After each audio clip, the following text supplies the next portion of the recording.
Honda SH125 motorumun yağ değişimini kendim yapıyorum ve bu deneyimi sizinle paylaşıyorum. Umarım atladığım ve göstermediğim bir detay olmaz.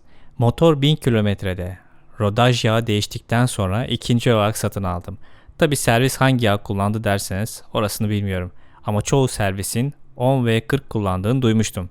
Peki kitapçık bize ne diyor? Kitapçığa göre 10 ve 30 kullanmak gerekir. Bu arada İngilizce tarafında MB standardı kullanın derken Türkçe tarafında MB olarak işaretlenmiş hariç yazıyor. Aslında bu hatalı bir tercüme. O yüzden bunu dikkate almayın. MB olanları tercih edin. Bu iki yağ seçimi konusunda yabancı kaynaklar ne diyor diye bayağı bir araştırmıştım.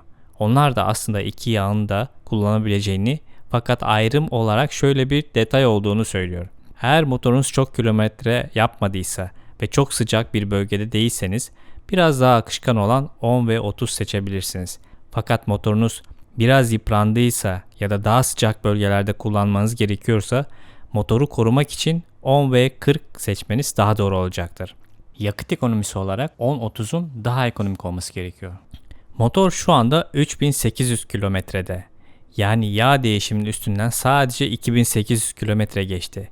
Normalde 6000 kilometreden önce bu yağı değiştirmezdim.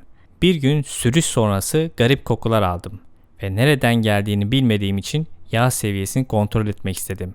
Yağ seviyesi o kadar garip bir noktadaydı ki ben yağın neredeyse sıfırlandığını düşündüm. 6000 kilometreyi doldurmasam da bir yıl dolunca zaten değiştirmek gerekiyordu ve ben 10. aydaydım. Hem yağ çubuğundaki soru işaretini ortadan kaldırmak hem kendim ne koyduğumu bileyim diye motor yağını değiştirme kararı aldım. Fiyatlar sürekli değişiyor diye eskiden fiyat çok söylemek istemezdim. Ama yıllar içinde izlerken fiyat değişimini de görebilmek adına söylemek bence daha doğru olacaktır. 1 litre yağ için 600 TL ödedim. İşleme başlamadan önce hazırladığım seti paylaşmak istiyorum. 10 ve 30 mb scooter yağı, balata temizleme spreyi, atık yağ tepsisi, 12'lik ve 17'lik lokmalar, fırça, eldiven, hortumlu huni, silme bezi, hassas tartı ve atık yağ kapları. Kitapçıkta motorun 850 mililitre yağ ihtiyacı olduğu yazıyordu. Ben de yeni yağın 150 mililitresini ayrı bir kaba hassas tartı ile ayırıyorum. Ek bir bilgi vereyim. Tartı litre ayarında, sonra gram litre hesabına girmeyelim. Sökmeden önce vidaların etrafını eski bir diş fırçasıyla temizliyorum. Böylece sökümü daha temiz yapıyorum. 12 lokmayla yağ tapasını dikkatlice açıyorum. Aslında motoru biraz ısıtıp tam soğumadan yapılırsa yağ biraz daha akışkan ve daha rahat dökülür. Benim böyle bir zamanım yoktu. Ayrıca kamerayla açısıyla uğraşırken zaten yeterince bol vaktim olacağından böyle bir süreci atlıyorum. Motoru soğukken yağ boşaltmasını yapıyorum. 17'lik lokmayla süzgeç kapağını söküyorum. Buradan çıkardığın yay ve süzgecin yönüne dikkat et. Sonra ters takma.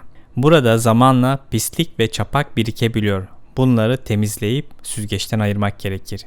Küçük bir çapak filtrenin iç kısmında vardı. Çıkardığım tüm parçaları balata spreyi ile güzelce temizliyorum. Düzgün bir yerde kurumasına izin veriyorum. Zaten balata spreyi uçucu olduğu için hızla kuruyor. Tork anahtarım olmadığı için ben kontrollü ve çok güç kullanmadan sıkıyorum. Bulabilirseniz tork anahtarı tabii daha iyi olur. Eğer benim gibi sıkacaksanız dikkatli olun.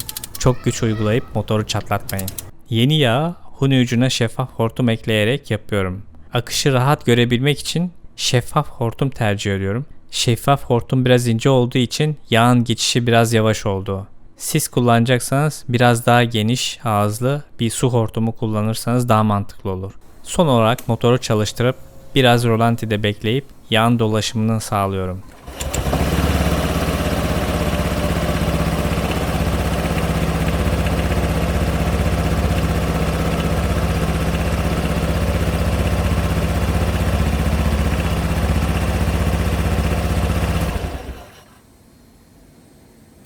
Motorumun kendi yağ değişim deneyimini paylaşmaya çalıştım.